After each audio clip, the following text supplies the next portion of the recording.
بسم اللہ اولہ و آخرہ۔ پچھلی نشست میں جو گفتگو چل رہی تھی وہ فہم قرآن کے ضمن میں کچھ بنیادی اصول کہ جنہیں اگر پیش نظر رکھا جائے تو سہولت ہو جائے قرآن کے سمجھنے میں۔ 5 چیزیں بیان ہو چکی تھی۔ نمبر 1، قرآن کا اسلوب استدلال منطقی نہیں ہے، فطری ہے، نیچرل اور خطابی ہے، انسان کو خود غور و فکر کرنے اور اپنے اندر جھانکنے کی دعوت دیتا ہے قرآن۔ ثانیاً، قرآن مجید کی آیات میں تقسیم ہے محکمات اور متشابہات، اور سورہ آل عمران میں جہاں اس کا ذکر ہے فرما دیا گیا ہے کہ اہل ایمان کا شیوہ یہ ہونا چاہیے کہ وہ محکمات پر اپنی توجہ کو مرکوز رکھیں اور متشابہات کے بارے میں اجمالی طور پر یقین رکھیں کہ اللہ کی طرف سے ہے، یقیناً حق ہے، چاہے وہ ہماری سمجھ میں آئی ہے یا نہیں آئی۔ لیکن اس میں جو ایک براڈ تقسیم ہے وہ یہ کہ آیات الاحکام سب کی سب محکمات ہیں مستقل، اور عالم غیب، عالم آخرہ، عالم برزخ، عالم ارواح، عالم ملائکہ، اس کے تمام امور مستقل طور پر متشابہات میں سے ہے۔ البتہ ایک تیسری کیٹیگری ہے کہ جو سائنٹیفک فینومینا کے ضمن میں ہو سکتا ہے کہ ایک شے آج متشابہات میں ہو، کل وہ محکمات میں داخل ہو جائے، جبکہ انسانی علم جو ہے وہاں تک پہنچ جائے اور اس کا ادراک کر سکے۔ نمبر 3، تفسیر زیادہ تر لفظی طور پر اور نحو اور صرف سے بحث کرتی ہے، تعویل کا مقصد ہے اصل مدلول تک پہنچنے کی کوشش کرنا۔ نمبر 4، تعویل میں عام اور خاص کانٹیکسٹ میں، زمان و مکان کے خاص کانٹیکسٹ میں جب قرآن نازل ہوا تو کسی آیت کا کیا اصل مفہوم تھا جو سمجھا گیا۔ اس میں شان نزول کی روایات کو بھی اہمیت حاصل ہوگی۔ لیکن چونکہ قرآن مجید صرف اس دور کے لیے یا اس علاقے کے لوگوں کے لیے ہدایت نامہ بن کر نہیں آیا تھا، بلکہ پوری نوع انسانی کے لیے تا ابد الآباد، لہذا اسی میں وہ مضمر ہے، اس میں وہ ہدایت مضمر ہے۔ یہ تعویل عام کر کے آیت کے الفاظ، ان کا در و بست اور آیت کا سیاق و سباق اس کے حوالے سے، اور القرآن یفسر بعضہ بعضا کے حوالے سے یقیناً جو ہے اس میں ابدی ہدایت جو مضمر ہے وہ بھی حاصل کی جا سکتی ہے۔ نمبر 5، تذکر اور تدبر کا فرق۔ یہ دونوں الفاظ قرآن کے ہیں۔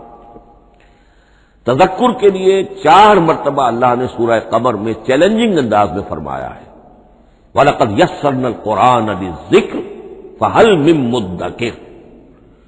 ہم نے قرآن کو ذکر کے لیے، تذکر کے لیے، ہدایت اخذ کرنے کے لیے، بنیادی نصیحت حاصل کرنے کے لیے نہایت آسان بنایا ہے۔ تو ہے کوئی جو اس سے تذکر کرنا چاہے؟ اس تذکر بالقرآن کے لیے صرف یہ کافی ہے کہ انسان عربی زبان سے اتنا واقف ہو کہ اس کا ایک براہ راست مفہوم سمجھتا چلا جائے، اور دوسری شرط لازم ہے نیت کی درستی، طلب ہدایت پیش نظر ہو، اپنے علم کی دھوس جمانا جو ہے وہ مقصود نہ ہو، تو قرآن مجید سے تذکر حاصل ہو جائے۔ تدبر کے اعتبار سے قرآن مجید مشکل ترین کتاب ہے، بلکہ میں نے اس وقت ایک غلط لفظ استعمال کر دیا تھا، دنیا کی مشکل ترین۔ یہ دنیا کی کتاب ہے ہی نہیں، یہ تو مشکل ترین کتاب ہے، بھائی مانا کہ اللہ تعالیٰ کے علم کامل سے اس کا نزول ہوا ہے، اس علم کا احاطہ کسی انسان کے لیے ممکن نہیں ہے۔ اسی طرح یہ قرآن ایک ایسے سمندر کے مانند ہے جس کا نہ کوئی کنارہ ہے اور نہ ہی اس کی کوئی تہہ ہے، اس میں پوری زندگیاں کھپانے کے باوجود بھی افلا یتدبرون القرآن، تدبر لیدبروا آیاتہ ولیتذکر اولو الالباب، یہ 2 اصطلاحات خود قرآن کی ہیں۔ میرا جو کتابچہ ہے مسلمانوں پر قرآن مجید کے حقوق، اس میں میں نے ان پر تفصیل سے بحث کی۔ نمبر 6، 2 اعتبارات سے قرآن مجید پر غور کرنے والے کا ایٹیچیوڈ ایک دوسرے سے بالکل متضاد ہوگا۔ احکام کے حوالے سے ایک طالب علم کا رخ پیچھے کی طرف ہونا چاہیے، اسلاف نے کیا سمجھا، ان سے پہلوں نے کیا سمجھا، ان سے پہلوں نے کیا سمجھا، صحابہ نے کیا سمجھا، یہاں تک کہ اپنے آپ کو محمد الرسول اللہ کے قدموں میں پہنچا دیجیے۔ دین کا عملی پہلو، حلال اور حرام، جائز و ناجائز، یہ چیزیں آپ کو، یہ نہیں کہ آپ کو نئے زمانے کی وہ جو بھی ریسرچ ہو اس کے حوالے سے اور نئے زمانے کے سائنسی جو حقائق ہیں ان کے حوالے سے بات کریں۔ دوڑ پیچھے کی طرف ہے گردش ایام، تو پیچھے سے پیچھے، پیچھے سے پیچھے، یہاں تک کہ مصطفیٰ برسا خیش را کے دی ہم اوست اگر بہو نہ رسیدی تمام بولا۔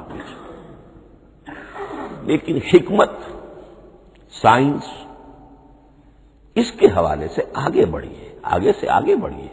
وہ تو میں عرض کر چکا ہوں کہ وہ جو فینومینا قرآن مجید میں سائنٹیفک مذکور ہیں ان کی اصل حقیقت جو ہے وہ ہمارے اگر اسلاف کو سمجھ میں نہیں آ سکی تو بات سمجھ میں آتی ہے۔ ابھی اس علم کی سطح ہی اتنی کمزور تھی، اتنی نیچی تھی کہ اس کا ادراک ممکن نہیں تھا۔ اس میں آگے بڑھیے تو اس میں بالکل متضاد ہو گیا کہ ایک میں زمانے کا ساتھ دینے کی بجائے زمانے سے بھی آگے چلو، اور ایک میں پیچھے پیچھے پیچھے پیچھے، یہاں تک کہ محمد رسول اللہ والذین معہ، محمد الرسول اللہ والذین معہ، ان کے قدموں تک اپنے آپ کو پہنچا دو۔ آخری شے فہم قرآن کے ضمن میں، لیکن یہ last but not the least کے مصداق ہے۔ یہ بات بہت صراحت کے ساتھ مولانا مودودی نے لکھی ہے تفہیم القرآن کے مقدمے میں، اور بہت اہم بات ہے، بہت اہم بات ہے، اور وہ یہ ہے کہ قرآن مجید ایک ایسی کتاب نہیں ہے جسے کوئی محقق اور ریسرچ اسکالر اپنی لائبریری میں بیٹھ کر اور ریفرنس بک سامنے رکھ کر ادھر سے ادھر اور سمجھ لے۔ اس کے سمجھنے کی شرط لازم یہ ہے کہ جو یہ راستہ دکھاتا ہے اس پر چلنا شروع کرے۔ ایک ایک قدم کے بعد قرآنی حقائق مزید منکشف ہوں گے، اور مزید منکشف ہوں گے، اور مزید منکشف ہوں گے۔ جب تک قرآن مجید کے بتائے ہوئے راستے پر آدمی چلے گا نہیں، قرآن کی اصل حقیقت اس پر کبھی منکشف نہیں ہوگی۔ چاہے تفسیر لکھ دے، وہ تو لفظوں کی بحث ہے، صرف اور نحو ہے یا روایات ہے، وہ جمع کر دیجیے، لیکن یہ کہ قرآن مجید کا صحیح فہم عمل کے بغیر ممکن ہے۔ جیسے قرآن مجید میں آتا زادتہم ایمانا، ایمان بڑھتا ہے، عمل کے ذریعے سے ایمان بڑھتا ہے۔ میں اس میں ایک شے کا اضافہ کر رہا ہوں۔ میرے نزدیک قرآن مجید مینول آف ریولیوشن، محمد عربی صلی اللہ علیہ وسلم نے ایک عظیم انقلاب برپا کیا دنیا میں، اور ایک انقلابی جد و جہد کی ہے۔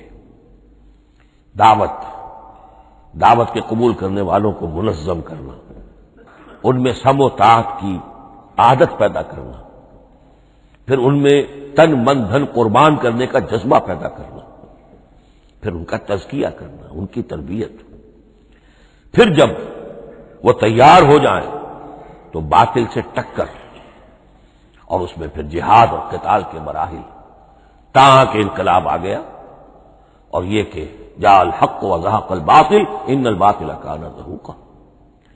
اس جد و جہد کے ہر مرحلے پر قرآن نازل ہو رہا ہے، جو اس مرحلے کے جو مسائل ہیں، جو اس مرحلے کے پرابلمز ہیں، جو اس مرحلے کی مشکلات ہیں، ان سے بحث کر رہا ہے۔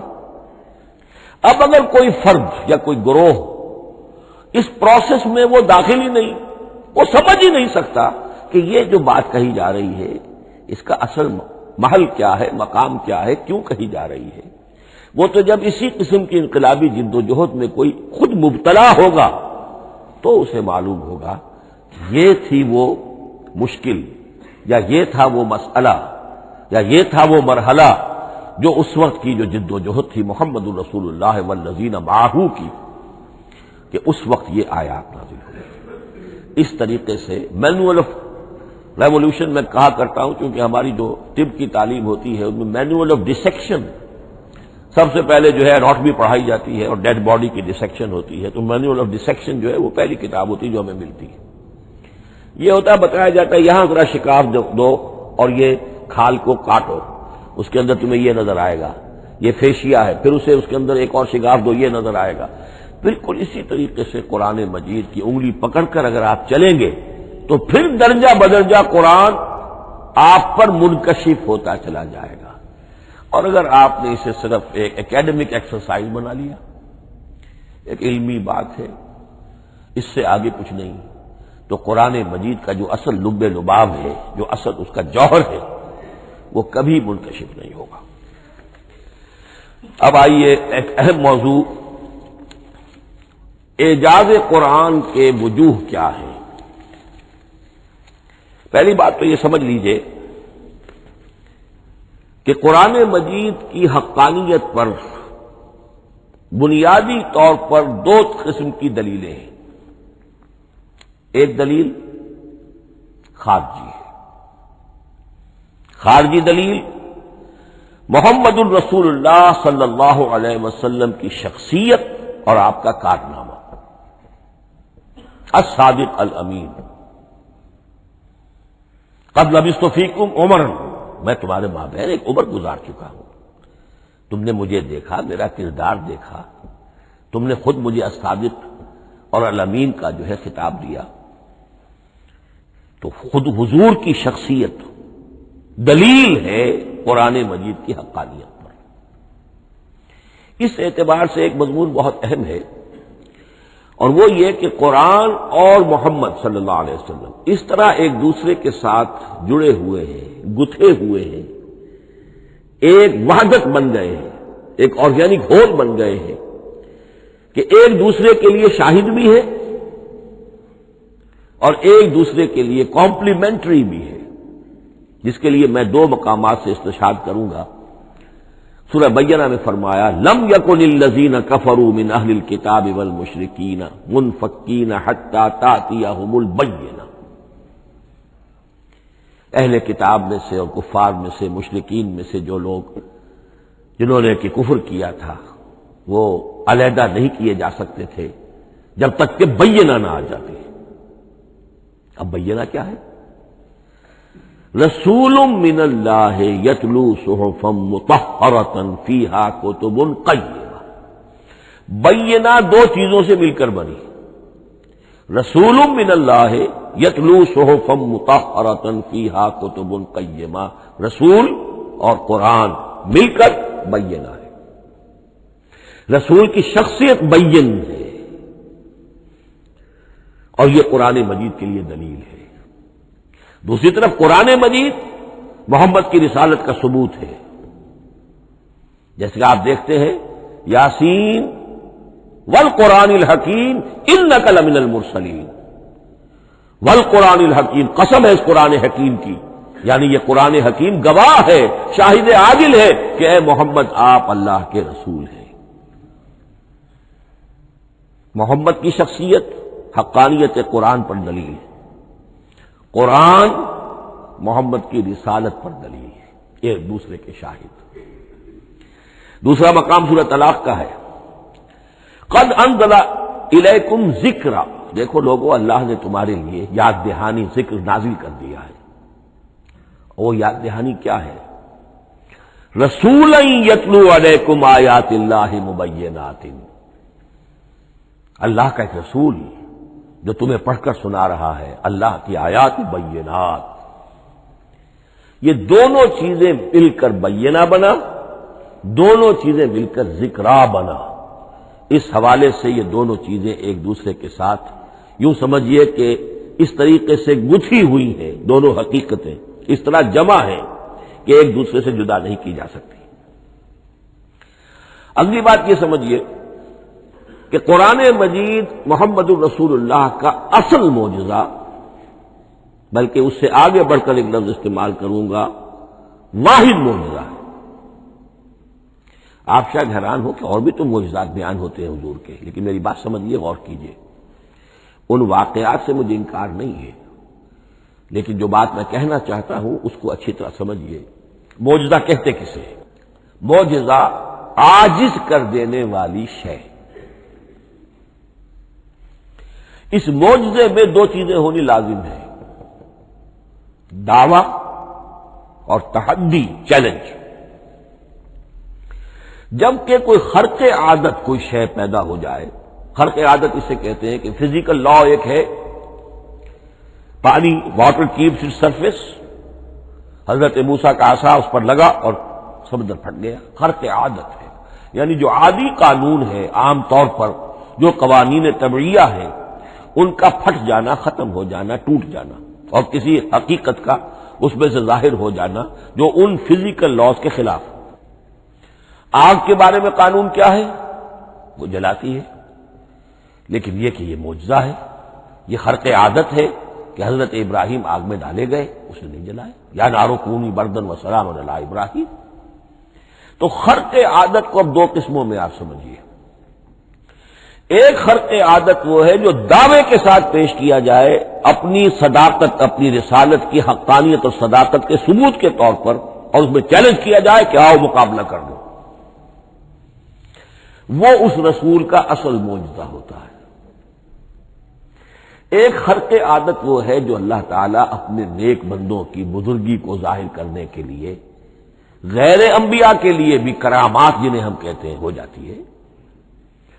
بہت سے صحابہ سے وہ کرامات ثابت ہیں۔ حضرت عمر رضی اللہ تعالی عنہ کو شام کا میدان جنگ دکھا دیا گیا، یا ساریۃ الی الجبل کے الفاظ آپ نے فرمائے۔ ابھی تو ٹیلی ویژن کہیں نہیں تھا، ابھی یہ سارے وسائل و ذرائع موجود نہیں تھے، یہ خرق عادت ہے۔ غیر نبی کے لیے اسے ہم کہیں گے کہ یہ کرامات ہے۔ نبی کے لیے لفظ معجزہ اختیار کر لیا جاتا ہے، لیکن معجزہ اس کو نہیں کہنا چاہیے، اصل میں یہ بھی نبی کے لیے کرامات کے درجے کی شے ہے جو اس سے بلند ہے۔ معجزہ وہ ہے جسے کوئی نبی دلیل کے طور پر پیش کرے اور اس پر چیلنج کرے کہ آؤ اور مقابلہ کرو۔ مثلا حضرت موسیٰ علیہ السلام کو دو معجزے دیے گئے، اور اس میں سے جو سانپ بن جانا تھا لاٹھی کا، وہ معجزہ جس پر چیلنج بھی آیا اور ساحروں سے مقابلہ بھی کیا، اور ساحر شکست کھا گئے، عاجز آ گئے۔ القی السحرۃ ساجدین، وہ سارے جادوگر جو ہے فوری طور پر بے اختیار سجدے میں گر گئے۔ آمنا برب موسیٰ و ہارون، ہم ایمان لے آئے موسیٰ اور ہارون کے رب پر۔ یہ معجزہ ہے۔ اس معنی میں محمد الرسول اللہ صلی اللہ علیہ وسلم کا معجزہ صرف قرآن حکیم۔ قرآن مجید میں آپ سورہ انعام میں بھی دیکھیں گے بہت ہی شدت کے ساتھ، سورہ بنی اسرائیل میں دیکھیں گے بڑی تفصیل کے ساتھ معجزے طلب کیے گئے۔ آپ اس مکے کی سرزمین میں ابھی ہمارے دیکھتے ہی دیکھتے چشمہ نکال دیجئے، ہم مان لیں گے آپ اللہ کے رسول ہیں۔ آپ ہماری نگاہوں کے سامنے آسمان پر چڑھ کر دکھائیے، پھر وہاں سے کتاب لے کر اتریے، پھر ہم سمجھ لیں گے آپ اللہ کے رسول ہیں۔ آپ کے لیے چشم زدن میں کوئی محل سونے کا چاندی کا تیار ہو جائے، مان لیں گے آپ کو اللہ کے رسول ہیں۔ آپ اس بے آب و گیا وادی میں فوراً ایک باغ جو ہے اپنے لیے بنا کے دکھا دیں، مان لیں گے کہ آپ اللہ کے رسول ہیں۔ ایسے تمام مطالبات پر اللہ تعالیٰ کی طرف سے کوڑا جواب ملا، اللہ اس قسم کی کوئی شے نہیں دکھائے گا۔ بلکہ سورہ انعام جب ہم پڑھیں گے وہاں تو بہت ہی واقعہ یہ ہے کہ اس کو پڑھ کر رقت طاری ہوتی ہے کہ ایک موقع پر ایسا محسوس ہوتا ہے کہ حضور صلی اللہ علیہ وسلم کی طبیعت مبارکہ میں یہ خیال پیدا ہو گیا کہ اللہ کو ایسی شے کو دکھائی دی جائے تاکہ چپ تو ہو جائے، نہ بھی مانیں گے چپ تو ہوں گے، ورنہ تو عوام کے سامنے ان کی دلیل مجھ پر قائم ہو رہی ہے کہ یہ رسالت کے مدعی ہے، ہم کہتے ہیں معجزہ دکھاؤ، معجزہ نہیں دکھاتے، تو پوزیشن میری جو ہے کمزور ہو رہی ہے۔ وہاں جس انداز میں اللہ نے کہا ہے ہرگز نہیں، اے نبی اگر آپ کے اختیار میں ہے تو کہیں آسمان پر سیڑھی لگا لیجئے یا زمین میں سرنگ لگا کے کوئی معجزہ لا سکتے ہو تو لے آئیے، ہم نہیں دکھائیں گے۔ رقت طاری ہوتی ہے۔ تو حضور کا معجزہ اس معنی میں صرف ایک ہے اور وہ قرآن ہے۔ اچھا، اس کے لیے کیسے کیسے چیلنج کیے گئے؟ ام یقولون تقولہ بل لا یؤمنون فلیاتوا بحدیث مثلہ ان کانوا صادقین، سورۃ الطور۔ کیا ان لوگوں کا کہنا یہ ہے کہ یہ کلام خود محمد نے موضوع کر لیا ہے صلی اللہ علیہ وسلم؟ تو اگر ایسی بات ہے تو وہ بھی ایسا ہی کلام پیش کر دیں۔ تحدی، اس چیلنج کو کوئی قبول نہیں کر سکا۔ کم سے کم اس شرافت کا اقرار کرنا پڑتا ہے کہ اس وقت عرب قوم میں یہ شرافت تھی کہ کسی نے اٹمپٹ بھی نہیں کی، ورنہ کوئی شخص الٹی سیدھی عبارت لکھ کر لے آتا اور کھڑا ہو کر کہہ دیتا کہ ٹھیک میں کہتا ہوں یہ ہے، یہ قرآن کی طرح کا کلام ہے، نہیں، کسی نے نہیں کیا۔ تاریخ یہ بتاتی ہے کہ اس تحدی کا کوئی کسی نے قبول نہیں کیا۔ اسی طرح فرمایا سورہ بنی اسرائیل میں قل لئن اجتمعت الانس والجن على ان ياتوا بمثل هذا القرآن لا ياتون بمثله ولو كان بعضهم لبعض ظهيرا، چیلنج ہے، اے نبی کہہ دیجئے اگر تمام انسان تمام جن مل کر بھی چاہے کہ ایسی کوئی کتاب وہ مرتب کر لے، نہیں کر سکیں گے، چاہے وہ سب کے سب ایک دوسرے کی مدد کریں، ہے کہ نہیں چیلنج۔ اسی طریقے سے سورہ ہود میں فرمایا، اب اس کو کہتے ہیں برسبیل تنزل، پوری کتاب نہیں لا سکتے قرآن جیسی، چلو تو 10 صورتیں لے آؤ، قل فاتوا بعشر سور مثلہ مفتریات، اے کہیے اے نبی، سورہ ہود کی آیت نمبر 13 ہے، اس جیسی کوئی 10 صورتیں لے آؤ، 114 نہ صحیح 10 صحیح۔ یہ بھی نہیں ہوا تو برسبیل تنزل اور سورہ یونس میں فرمایا قل فاتوا بسورۃ من مثلہ، ایک صورت ہی لے آؤ، اور اسی کو سورہ بقرہ کے 30 رکوع میں دہرایا گیا، وَإِن كُنتُمْ فِي رَيْبٍ مِّمَّا نَزَّلْنَا عَلَىٰ عَبْدِنَا فَأْتُوا بِسُورَةٍ مِّن مِّثْلِهِ وَادْعُوا شُهَدَاءَكُم مِّن دُونِ اللَّهِ إِن كُنتُمْ صَادِقِينَ۔ لیکن نوٹ کر لیجئے کہ کسی نے یہ جرأت نہیں کی، نہ قرآن کے اس دعوے کو چیلنج کیا، نہ کسی نے مقابلے کی کوشش کی، نہ کوئی اپنی کوئی تصنیف و تالیف یا اپنا کوئی کمپوزیشن لا کر اور یہ دعویٰ کر کے کھڑا ہوا کہ جمع کر لیجئے، منصف بلا لیجئے، کوئی کمیشن بٹھا لیجئے، میرا یہ کلام بھی بالکل ہم بدل ہے اس کلام کی، نہیں۔ اب ہمیں دیکھنا یہ ہے کہ وجوہ اعجاز قرآن مجید کے کیا کیا ہے۔ معجزہ تو یہ ہے، حضور کا اصل معجزہ یہ ہے، لیکن معجزہ کس کس پہلو سے ہے؟ یہ ایک ایسا موضوع ہے کہ جس پر پوری تصانیف لکھی گئی ہیں، وجوہ الاعجاز، وجوہ اعجاز القرآن، قرآن کے معجزہ ہونے کے کون کون سے پہلو ہیں۔ اس کا واقعہ یہ ہے کہ احسان ناممکن ہے، اور جیسے جیسے زمانہ آگے بڑھے گا اس کے اور پہلو واضح ہوتے جائیں گے، سنوریہم آیاتنا فی الآفاق وفی انفسہم حتی یتبین لہم انہ الحق۔ لیکن یہ کہ کس کس پہلو سے یہ معجزہ ہے، چند موٹی موٹی باتیں ضرور سمجھ لیجئے۔ لغت، ادب، فصاحت، بلاغت، عذوبت، مٹھاس، اس کے اعتبار سے قرآن معجزہ ہے، لیکن اس اعتبار سے قرآن معجزہ ہے یا تو تھا اپنے زمانے کے عربوں کے لیے، غیر عرب کے لیے تو نہیں تھا۔ غیر عرب جو ہے قرآن مجید کی جو بھی فصاحت و بلاغت ہے، اس کا جو لٹریری بیوٹی ہے، اس کو تو وہ اپریشیٹ نہیں کر سکتا تھا۔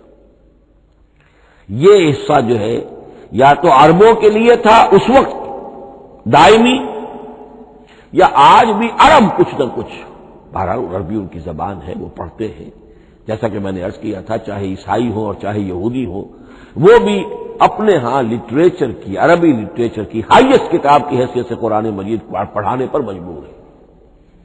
ایک پہلو اس کا یہ ہے، اور اسی کے حوالے سے نوٹ کیجئے حضرت لبید رضی اللہ تعالی عنہ، یہ سبع معلقہ کے شعراء میں سے تھے آخری۔ عربوں میں چونکہ اس کا بڑا چرچا تھا شاعری کا، تو ان کا جو سالانہ جشن ایک ہوتا تھا، اس میں وہ بہت بڑے بڑے شعراء سب جمع ہوتے تھے، اپنے اپنے قصیدے پڑھتے تھے، اور جس کا قصیدہ سمجھا جاتا تھا کہ سب سے اعلیٰ ہے، سب سے بلند ہے، سب سے عمدہ ہے، اب اسے اس سال کے لیے وہ گویا کہ ملک الشعراء اس کو مانا جاتا تھا کہ یہ شاعروں کا بادشاہ ہے، اور تمام شاعر اسے سجدہ کرتے تھے بالفعل، اور اس کے قصیدے کو کعبے کی دیوار کے ساتھ ٹانگ دیا جاتا تھا، معلق کر دیا جاتا تھا۔ ایسے 60 قصیدے ہیں جن کے مجموعے کا نام ہے سبع معلقہ۔ اس سبع معلقہ جو ہے 7 جو سلسلے ہیں، ان میں آخری حضرت لبید کا ہے، وہ ایمان لے آئے۔ ایمان لانے کے بعد انہوں نے شعر کہنا چھوڑ دیا۔ اس پر حضرت عمر نے ایک دفعہ ان سے کہا کہ لبید اب آپ شعر نہیں کہتے۔ ان کا جواب تھا ابعد القرآن، کیا قرآن کے بعد بھی کسی کے لیے کوئی موقع ہے کہ وہ کچھ کہنے کی کوشش کرے؟ فصاحت اور بلاغت کی تو میراث قرآن مجید ہے، وہ آ چکی ہے۔ تو جہاں تک اہل عرب کے لیے اس کا معجزہ ہونا خاص طور پر اس دور میں اور اب بھی کسی درجے میں، اس میں تو اہمیت ہے اس کی ادبیت، اس کی فصاحت، اس کی بلاغت، اس کی عذوبت۔ دائمی اور ابدی یہ کس اعتبار سے معجزہ ہے؟ عہد حاضر میں اور غیر عرب لوگوں کے لیے۔ نمبر ایک، سائنسی حقائق کا انکشاف۔ جس طریقے سے کہ یہ سائنسی حقائق منکشف ہوتے چلے جا رہے ہیں ابدی طور پر۔ میں ڈاکٹر مورس بکائی کا حوالہ دے چکا ہوں اور پروفیسر ڈاکٹر کیتھل مور کا حوالہ دے چکا ہوں، ان کو ذہن میں رکھیے۔ سنریہم آیاتنا فی الآفاق وفی انفسہم حتی یتبین لہم انہ الحق۔ نمبر دو، حضور کا وہ کارنامہ کہ آپ نے ایک عظیم انقلاب برپا کر کے دکھایا اور وہ نظام قائم کر کے دکھایا کہ جس سے بہتر، جس سے عادلانہ، جس سے زیادہ منصفانہ کوئی نظام دنیا میں نہ آج تک قائم ہوا ہے اور نہ اس کی کوئی دوسری نظیر پیش کی جا سکتی۔ یہ ہے سب سے بڑا معجزہ، اور معجزہ ہوا قرآن سے۔ اتر کر حرا سے سوئے قوم آیا اور ایک نسخہ کیمیا ساتھ لایا۔ یہ سارا معجزہ، جیسا کہ میں نے شروع میں عرض کیا ہے، محمد اور قرآن دونوں مل کر بینہ بھی ہے تو رسول من اللہ یتلو صحفا مطہرۃ فیہا کتب قیمہ قد انزل الیکم ذکرا رسولا یتلو علیکم آیات اللہ مبینات۔ یہ معجزہ جو ہے جس کے حوالے سے دنیا میں بڑی بڑی شخصیات نے شہادت دی۔ ایم این رائے اس صدی کا ایک بہت بڑا انقلابی شخص، کمیونسٹ انٹرنیشنل کا رکن، اس صدی کی ابتدا میں جو شعلہ تھا، جو غلغلہ تھا، جو ولولہ تھا بولشوک ریولوشن کا، اور جو دنیا کے اندر ایک دھوم مچ گئی تھی، اس کو ذہن میں رکھیے۔ اور اس پہ کمیونسٹ انٹرنیشنل کا رکن ایم این رائے، 1920 میں اس نے لاہور میں ایک خطبہ دیا تھا، ہسٹوریکل رول آف اسلام، اور اس نے کہا تھا تاریخ انسانی کا عظیم ترین انقلاب وہ ہے کہ جو محمد نے برپا کیا صلی اللہ علیہ وسلم۔ آج بھی یہ کتاب بھارت میں چھپتی ہے، بامبے کا ایک پبلشر شائع کرتا ہے، historical role of Islam by M N Roy. پھر آگے چلیے، ایچ جی ویلز اگرچہ انتہائی رقیق حملے کرتا ہے حضور کی زندگی کے بعض پہلوؤں پر، جیسے رشدی نے کیے ہیں یا جیسے تسلیمہ نسرین ایک بنگالی خاتون نے کیے ہیں، اسی طرح کے حملے کیے اس نے بھی۔ اور یہ اس لیے بتا رہا ہوں کہ یہ اسٹیبلش ہو جائے کہ وہ دوست نہیں ہے، دشمن ہے۔ عربی کا ایک مقولہ یہ ہے کہ الفضل ما شہدت بہ الاعداء، اصل فضیلت تو اس شے کی ہے جس کی گواہی دشمن دے۔ دوست تو تعریف کریں گے، قابل تعریف شے کی بھی تعریف کریں گے، بڑھ چڑھ کر کریں گے۔ یہ بھی ہو سکتا ہے کسی قابل مذمت شے کی بھی تعریف کر بیٹھے، دوست ہوئے۔ دشمن جو ہے وہ تو ظاہر بات ہے اسی بات کو مانے گا کہ جس میں کسی شک و شبہ کی گنجائش نہ ہو۔ اس لیے میں نے عرض کیا کہ دشمن ہے، رقیق حملے کرتا ہے، لیکن آخر میں جب آتا ہے concise history of the world میں چیپٹر جو ہے حضور پر، اس میں خطبہ حجۃ الوداع کا وہ حوالہ دیتا ہے، لا فضل لعربی علی عجمی ولا لعجمی علی عربی ولا لاحمر علی اسود ولا لاسود علی احمر الا بالتقوی۔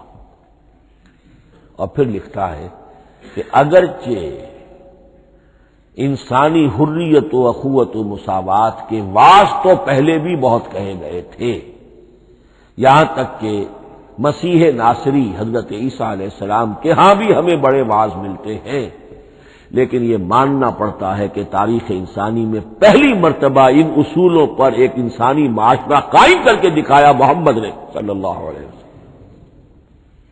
Although the sermons of human freedom, fraternity and equality were said before also, and we find a lot of them in Jesus of Nazareth, but it must be admitted that it was Muhammad sallallahu alayhi wa sallam who established for the first time in history a society based on these principles.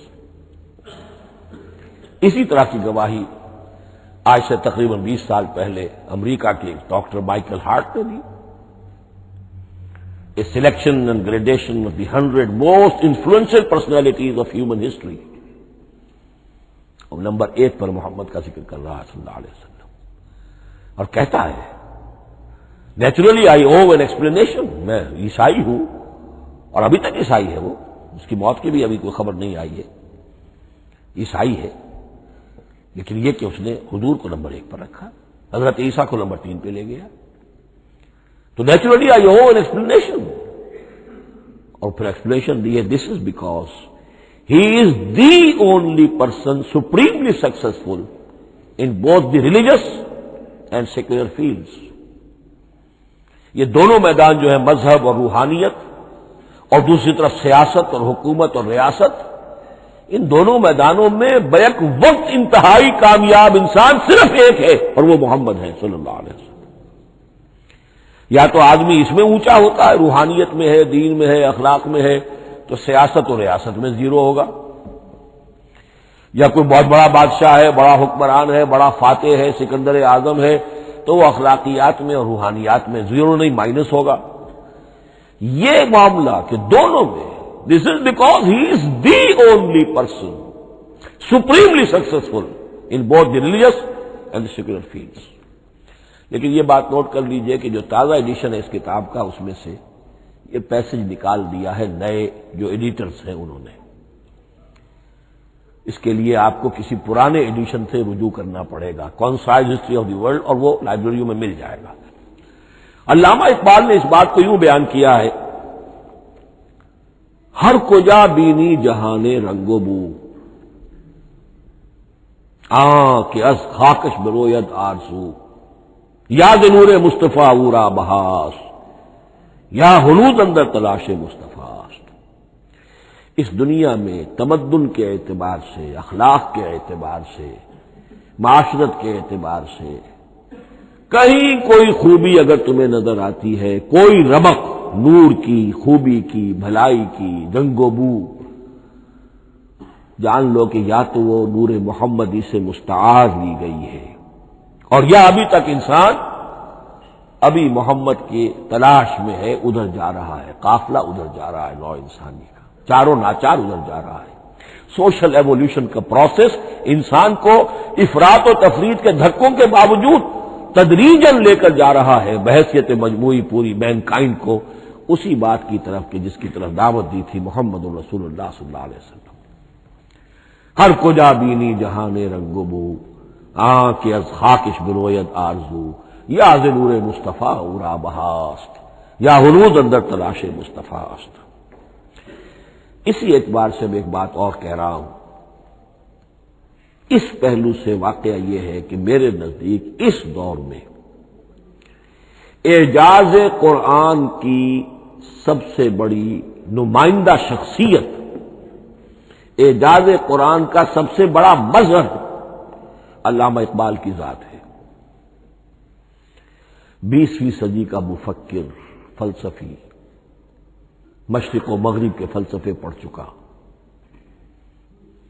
قدیم اور جدید فلسفہ سب کا مطالعہ کیا، اور اس کے بعد اس کو قرآن کی حقانیت پر جو یقین نظر آیا ہے، قرآن کی عظمت جس طرح اس پر منکشف ہوئی ہے، وہ واقعہ یہ ہے کہ مجھے کم سے کم اپنی محدود معلومات کی حد تک عظمت قرآن کا وہ انکشاف کسی دوسرے شخص پر نظر نہیں آتا۔ انہوں نے جس جس طریقے سے مرثیے کہے ہیں کہ مسلمان قوم نے کس طرح قرآن کو چھوڑا ہوا ہے، واعظ ہے تو قرآن سے نہیں کہیں اور سے، تربیت اور تزکیہ نفس ہے تو اس کا تعلق قرآن سے نہیں، وہ بھی کچھ اور مستعار چیزیں ادھر سے ادھر سے لے لی ہیں، فلسفے ہیں تو کہیں اور سے لے لیے ہیں، قرآن سے حکمت جو ہے وہ اخذ نہیں کی گئی ہے۔ کیسے کیسے انہوں نے عظمت قرآن کا جو انکشاف ان پر ہوا اس کی تعبیر کی ہے۔ کتاب زندہ قرآن حکیم، حکمت او لا یزا نست و قدیم، حرف اورا ریب نئے، تبدیل نئے، آیا شرمندہ تعویل نئے، فاش گویا ماں کے در دل مضمر است، یہ کتابیں نیز چیزیں دیگر است۔ مثل حق پنہاؤ ہم پیداستو زندہ و پائندہ و گویاستو چوں بجاں در رفت جہاں دیگر شود جہاں چو دیگر شد جہاں دیگر شود۔ میں اس میں خاص طور پر دو اشعار آپ کو اس وقت سنانا چاہتا ہوں۔ انہوں نے حضور سے مناجات کرتے ہوئے دو اشعار کہے، اس سے آپ کو اندازہ ہوگا کہ انہیں کتنا یقین تھا کہ میرے سارے فکر کا منبع قرآن حکیم ہے۔ کہتے ہیں گر دلم آئینہ بے جوہر است، اے اللہ کے رسول صلی اللہ علیہ وسلم، اگر میرا دل اس آئینے کے مانند ہے جس میں چمک نہیں ہے، ورب حرفم غیر قرآن مضمر است، اور اگر میرے پیغام میں قرآن کے سوا کوئی شے شامل ہو گئی ہے، قرآن کے سوا کوئی چیز اس میں چھپی ہوئی ہے، مضمر ہے، پردہ ناموس فکرم چاک کن، تو میرے فکر کی ناموس کے دھجیاں بکھیر دیجیے۔ پردہ ناموس فکرم چاک کن، این خیامہ راز خارم پاک کن، اس شاہراہ کو اس کانٹے سے پاک کر دیجیے، کانٹا میرا، میں کانٹے کے مانند ہوں، پھر اٹھا کر پھینک دیجیے۔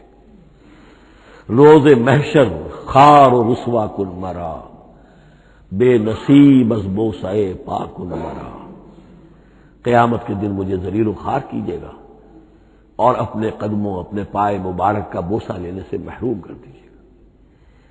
یہ اتنی بڑی بد دعا جو اقبال اپنے آپ کو دے رہا ہے، تو کس قدر یقین اسے حاصل ہے کہ اس نے قرآن کی ترجمانی کی ہے۔ اب آئیے، بہت چھوٹے چھوٹے دو اور مضمون ہیں۔ قرآن حبل اللہ ہے، اس کے کیا معنی ہے؟ حبل رسی کو کہتے ہیں، اللہ کی رسی۔ حبل من مسد، سورہ لہب میں یہ لفظ آیا ہے۔ امام راغب نے اس کی تعبیر کی ہے استعیر للوصل ولکل ما یتوصل به الی شیء، یا تو تعلق کو حبل سے استعارہ دیا جاتا ہے، استعارے کے طور پر حبل کا لفظ کسی تعلق کے لیے استعمال ہوتا ہے، یا کسی شے تک پہنچنے کا ذریعہ، وہ حبل ہے۔ اب یہ ہمیں لفظ ملتا ہے حضرت علی رضی اللہ تعالیٰ عنہ کی روایت میں، هو حبل اللہ المتین، ترمذی میں یہ الفاظ موجود ہیں، حضرت علی سے منقول ہے رضی اللہ تعالی عنہ، یہی ہے اللہ کی مضبوط رسی، کیونکہ قرآن مجید میں آتا ہے واعتصموا بحبل اللہ جمیعا، تو حبل اللہ کون سی ہے؟ پھر یہ حضرت عبداللہ ابن عمر سے بھی ہے، یہ روایت موجود ہے رزین میں، هو حبل اللہ المتین، یہ قرآن ہی اللہ کی مضبوط رسی ہے۔ اللہ سے اب اس کے دو پہلو ہیں، ایک تو یہ کہ یہ اللہ سے جوڑنے والی ہے، تقرب اللہ کا ذریعہ ہے، وصول الشیء، کسی تک پہنچانے والی شے، اس کا سہل ترین، اللہ کے تقرب کا سہل ترین ذریعہ، مؤثر ترین ذریعہ قرآن حکیم ہے۔ چنانچہ ترمذی میں حضرت عبداللہ ابن مسعود کا یہ قول موجود ہے، القرآن حبل اللہ الممدود من السماء الی الارض، قرآن تو اللہ کی وہ رسی ہے جو تنی ہوئی ہے آسمان سے زمین کی طرف۔ یہ ترمذی میں تو اصل میں اثر ہے، حضرت عبداللہ ابن مسعود کا قول ہے، لیکن یہ کہ زید ابن ارقم سے یہ الفاظ جو ہیں مرفوعاً کہ یہ حضور کے الفاظ ہیں، یہ بھی منقول ہے کہ حضور نے فرمایا کہ القرآن حبل اللہ الممدود من السماء الی الارض۔ اور ایک بڑی پیاری روایت ہے طبرانی کی معجم کبیر میں کہ ایک مرتبہ حضور اپنے حجرے سے برآمد ہوئے، مسجد نبوی کے ایک گوشے میں دیکھا کچھ صحابہ بیٹھے ہوئے قرآن سمجھ رہے ہیں، سمجھا رہے ہیں، پڑھ رہے ہیں، مذاکرہ ہے قرآن۔ آپ کے چہرے پر بڑے بشاشت کے آثار ظاہر ہوئے، خوشی کے آثار۔ آپ چل کر تشریف لائے، پہلے ایک سوال کیا، الستم تشہدون اللہ الہ الا اللہ وانی رسول اللہ وہذا القرآن جاء من عند اللہ، کیا آپ لوگ اس کے گواہ نہیں ہیں کہ اللہ کے سوا کوئی معبود نہیں اور میں اللہ کا رسول ہوں، اور یہ قرآن خاص اللہ کے پاس سے آیا ہے؟ صحابہ کا جواب کیا ہو سکتا تھا؟ بلا یا رسول اللہ، کیوں نہیں اللہ کے رسول، ہم گواہ ہیں، اللہ کے سوا کوئی معبود نہیں، آپ اللہ کے رسول ہیں اور قرآن خاص اللہ کے پاس سے آیا ہے۔ اب آپ نے فرمایا فاستبشروا، خوشیاں مناؤ، فإن هذا القرآن طرفه بأيديكم وطرفه بيد اللہ، اس لیے کہ یہ قرآن وہ شے ہے کہ اس کا ایک سرا تمہارے ہاتھ میں ہے، ایک سرا اللہ کے ہاتھ میں ہے۔ تو وصول الی اللہ کا مؤثر ترین طریقہ، تقرب الی اللہ کا مؤثر ترین طریقہ، سہل ترین طریقہ، شور شوق طریقہ وہ قرآن مجید ہے۔ اس اعتبار سے بھی کہ ہے یہ اللہ کی صفت، یہ ہم بحث کر چکے ہیں پہلے۔ اللہ کا کلام ہے، کلام صفت ہوتی ہے، اور صفت لا عین ولا غیر۔ یہ قرآن اللہ کا غیر نہیں ہے، ہم سمجھ نہیں سکتے، لیکن یہ کہ ہر صفت جو ہے وہ تو در حقیقت نہ عین ہے نہ غیر ہے۔ دوسری طرف یہی قرآن جو ہے حبل اللہ اس معنی میں بنتا ہے کہ مسلمانوں کو باہم جوڑنے والی شے۔ وَاعْتَصِمُوا بِحَبْلِ اللَّهِ جَمِيعًا وَلَا تَفَرَّقُوا، حبل اللہ کو مضبوطی کے ساتھ تھام لو، سب کے سب جمع ہو کر، یہ تمہیں تفرقے سے بچانے والی شے ہے۔ اس کی وجہ کیا ہے؟ ظاہر بات ہے کہ انسانوں جو ہے ان کے اندر اتحاد پیدا ہوگا اتحاد فکری کے نتیجے میں۔ فکر ایک ہو، نظریات ایک ہوں، ویلیوز ایک ہوں، مقاصد ایک ہوں، تبھی تو انسان متحد ہوں گے۔ یہ بھیڑوں کا غلہ تو نہیں ہے کہ چرواہے کی ایک لاٹھی کافی ہے ان کو جمع رکھنے کے لیے، وہ بھیڑوں کا غلہ ہے۔ انسانوں کو جمع کرنے کے لیے کوئی ایسی شے جو تمہیں ایک فکر سے، ایک نظریے سے، ایک مقصد سے، ایک نصب العین سے متصف کر دے، وہ تمہیں جوڑ دے گی۔ اور قرآن وہ شے ہے جو ایک فکر دیتا ہے، ایک خیال دیتا ہے، ایک نظریہ دیتا ہے، ایک عقیدہ دیتا ہے، ایک مقصد دیتا ہے، ایک نصب العین دیتا ہے۔ اللہ کے لیے جینا، اللہ کے لیے مرنا، ان صلاتی و نسکی و محیای و مماتی للہ رب العالمین، ایک آئیڈیل دیتا ہے محمد الرسول اللہ کی شکل میں، لقد کان لکم فی رسول اللہ اسوۃ حسنہ۔ اب قرآن وہ چیز ہے کہ جو تمہیں آپس میں جوڑتی چلی جائے گی، تمہارے درمیان اتحاد پیدا ہو جائے گی۔ آخری چیز، مسلمانوں پر قرآن مجید کے حقوق کیا ہیں؟ یہ صرف اشارہ کروں گا اس لیے کہ اس پر میرا کتابچہ موجود ہے، اور اس کتابچے کو اللہ تعالیٰ نے بہت قبول عام عطا فرمایا۔ اس کا انگریزی ترجمہ کیا ایک صاحب نے، از خود کیا، خود ہی ٹائپ کیا، خود ہی چھپوایا۔ عربی ترجمہ ایک صاحب نے کیا، خود کیا۔ فارسی ترجمہ ایک صاحب نے کیا، خود کیا، بغیر کسی معاوضے کے۔ ملیشیا میں وہ چھپ چکا ہے، لاکھوں کی تعداد میں عام ہو چکا ہے۔ پھر میں نے ایک موقع پر 1970 میں رمضان مبارک کے دوران آخری عشرے میں مولانا بن نوری رحمۃ اللہ علیہ تشریف لائے ہوئے تھے مدینہ منورہ، اور میں نے بھی وہ پورا رمضان مبارک اس سال وہیں کیا تھا۔ میں نے ان کو دیا تھا کہ آپ دیکھیے اس میں کوئی غلطی ہو تو مجھے بتا دیجئے، میں اسے بڑے پیمانے پر شائع کرنا چاہتا ہوں۔ انہوں نے حالت اعتکاف میں مسجد نبوی میں پڑھا ہے، صرف ایک جگہ ایک جملے میں انہوں نے اصلاح تجویز کی، وہ میں نے کر دی۔ اس اعتبار سے اب یہ کتابچہ جو ہے مصدقہ ہے مولانا محمد یوسف بن نوری رحمۃ اللہ علیہ کا۔ اس میں اللہ تعالیٰ نے جو بات مجھ سے کہلوا دی تھی، تقریباً 30 سال پہلے کی بات ہے، ہر مسلمان پر قرآن مجید کے 5 حقوق حسب استعداد و توفیق عائد ہوتے ہیں۔ پہلے یہ کہ اس پر ایمان ہو جیسا کہ ایمان کا حق ہے، صرف زبانی ایمان نہیں، دل سے یقین کہ یہ اللہ کا کلام ہے۔ اور اس کا نتیجہ کیا ہوگا؟ پھر عظمت اس کی پیدا ہوگی، ایمان و تعظیم، یہ پہلا حق ہے۔ تلاوت و ترتیل، اس کو پڑھے جیسے کہ پڑھنے کا حق ہے، پھر سمجھے جیسے کہ سمجھنے کا حق ہے، تذکر و تدبر، پھر عمل کرے، انفرادی طور پر بھی، اجتماعی طور پر بھی۔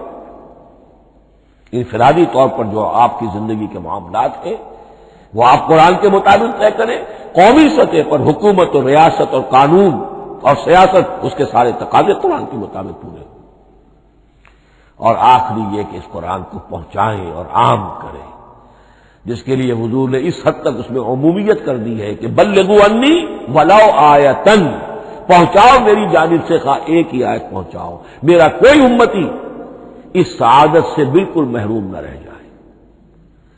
اول تو خیرکم من تعلم القرآن وعلمہ، تم میں سے بہترین لوگ وہ ہیں جو اسی کے لیے اپنے آپ کو وقف کر دیں، قرآن پڑھیں اور پڑھائیں، سیکھیں اور سکھائیں، سمجھیں اور سمجھائیں۔ اس لیے کہ سمجھنے اور سمجھانے، سیکھنے اور سکھانے، پڑھنے اور پڑھانے کا بھی کوئی ایک لیول تو نہیں ہے۔ ایک عام لوگوں کی سطح ہے، ایک ان سے اوپر کی سطح ہے، ایک انٹلیکچوئلز کی سطح ہے، ایک جینیس لوگوں کی سطح ہے۔ ان تمام سطحوں پر قرآن کو سمجھانے کے لیے، پہنچانے کے لیے خود بھی تو اوپر اٹھنا پڑے گا، خود اسے سیکھنا پڑے گا، خود اس کی گہرائی میں غوطہ دانی کرنی پڑے گی، اور یہ ایک لائف لانگ پروسیس ہے۔ یہ کوئی پارٹ ٹائم جاب نہیں ہے، یہ کوئی صرف پیس ٹائم نہیں ہے، یہ کوئی ہابی نہیں ہے۔ ہمہ وقت ہمہ تن خیرکم من تعلم القرآن وعلمہ۔ اب آخری بات بتا رہا ہوں، اور وہ یہ ہے کہ قرآن مجید وحی باللفظ ہے، صرف وحی بالمعنی نہیں ہے۔ یہ بحث اصل میں کیونکہ ہمارے پڑھے لکھے طبقے میں کچھ زیادہ ہو جاتی ہے، خاص طور پر جو مشنری اسکولوں وغیرہ میں پڑھے ہو اور عیسائیت اور اس کے عقائد اور اس کے فلسفے کی کوئی تھوڑی بہت ان کو کوئی چھوت لگ گئی ہو۔ عیسائیوں کے ہاں یہ عقیدہ ہے، اجماعی عقیدہ ہے کہ وحی بالمعنی ہوتی ہے، یعنی وحی کا ایک مفہوم ہے جو نبی پر اتار دیا جاتا ہے، پھر نبی اپنے الفاظ میں اسے ادا کرتا ہے۔ لفظ اللہ کے نہیں ہوتے، لفظ نبی کے ہوتے ہیں، مفہوم اللہ کا ہوتا ہے۔ ان کے لیے مجبوری یہ ہو چکی ہے جس کی وجہ سے انہیں یہ عقیدہ اپنانا پڑا کہ کوئی ایک انجیل ہے ہی نہیں۔ 104 انجیلوں میں سے وہ انہوں نے 4 سلیکٹ کی تھی کینونیکل گاسپلز، باقی جو ہے وہ اب وہ ان کو مستند نہیں مانتے، اپوکریفل کہتے ہیں۔ اور میں نے ایک مرتبہ ایک پادری صاحب سے، مسٹر وائٹ ہوتے تھے منٹگومری میں نے ان سے پوچھا which one of them is Bible؟ یہ متی اور یہ لوک اور مارکس اور جان، ان میں سے کون سی بائبل کون سی ہے؟ تو اس نے جواب دیا none of them is Bible، Bible is in them۔ ان میں سے کوئی ایک بھی مشخص طور پر، معین طور پر بائبل نہیں ہے، بائبل ان میں ہے بحیثیت مجموعی۔ لہذا ان کے لیے یہ عقیدہ جو ہے وہ لازم سا ہو گیا۔ ہمارے ہاں بھی بعض فلاسفہ نے اس قسم کی باتیں کی ہے کہ جن سے یہ دھوکہ لگتا ہے، لیکن میں خاص طور پہ چونکہ علامہ اقبال کا تذکرہ میں نے آج کیا ہے، اسی حوالے سے میں ان کا ایک واقعہ بیان کرنا چاہتا ہوں۔ ایف سی کالج لاہور کے پرنسپل تھے ڈاکٹر یوئنگ۔ ایک دعوت تھی، اس میں علامہ بھی تھے، وہ بھی تھے۔ تو ڈاکٹر یوئنگ نے کہا، وہ بڑا فلسفی تھا، کہ ڈاکٹر اقبال ہم نے سنا ہے کہ آپ بھی وحی باللفظ کے قائل ہیں، آپ جیسا پڑھا لکھا شخص، عالم دانا۔ علامہ اقبال نے فرمایا جی ہاں، اور مجھے تو اس کا ذاتی تجربہ ہے، مجھ پر تو جو شعر نازل ہوتے ہیں وہ الفاظ میں ڈھلے ہوئے ہوتے ہیں، میں ان میں تبدیلی کرنا چاہوں تو نہیں کر سکتا۔ تو اگرچہ اس جواب کو ہم کہیں گے کہ یہ الاجوبۃ المسکتہ، مسکت چپ کر دینے والا جواب تھا کہ جو علامہ اقبال نے دیا، لیکن ذہن میں رکھیے یہ کہ جو وحی باللفظ ہے وہ ختم ہو چکی محمد رسول اللہ صلی اللہ علیہ وسلم پر۔ وحی رسالت وحی باللفظ ہے، وہ ختم ہو چکی۔ البتہ الہام، کشف، رویا، القاء، یہ وحی بالمعنی ہے، یہ کوئی ایک شے ہے جو دل میں ڈال دی جاتی ہے۔ اس کے دروازے آج بھی کھلے ہوئے ہیں، اور یہ جان لیجئے قرآن مجید کی حقانیت کا جو اصل ثبوت ہے وہ یہ ہے کہ آپ اسے اپنے باطن کے اندر محسوس کریں۔ یہ جو باطنی تجربہ علامہ اقبال نے کہا ہے کہ انسان اپنے باطن میں محسوس کرے کہ ہاں یہ بات ہے، ٹھیک ہے۔ اس کے لیے کہ علامہ ابن قیم رحمۃ اللہ علیہ کا قول ایسا ہے، بڑا پیارا قول ہے، قرآن کے کچھ پڑھنے والے ایسے ہیں جب قرآن کو پڑھتے ہیں تو یوں محسوس کرتے ہیں کہ ہم مصحف سے نہیں پڑھ رہے، لوح قلب سے پڑھ رہے ہیں، ہمارے دل پر لکھا ہوا قرآن موجود ہے۔ یعنی ہماری فطرت، ہمارے اندر کی کوئی حقیقت ہے جو سرٹیفائی کر رہی ہے، توثیق کر رہی ہے، اٹیسٹ کر رہی ہے کہ ہاں یہ ٹھیک ہے۔ اور اس کی وجہ کیا ہے؟ ہماری روح اور اس قرآن کا منبع وہ ایک ہی ہے، وہ ذات باری تعالی ہے، یہ کلام اللہ ہے، اور ہماری روح امر اللہ۔ یسألونک عن الروح قل الروح من امر ربی وما اوتیتم من العلم الا قلیلا۔ بس میں اسی پر اکتفا کر رہا ہوں۔ بارک اللہ لی ولکم فی القرآن العظیم ونفعنی وإیاکم بالآیات والذکر الحکیم۔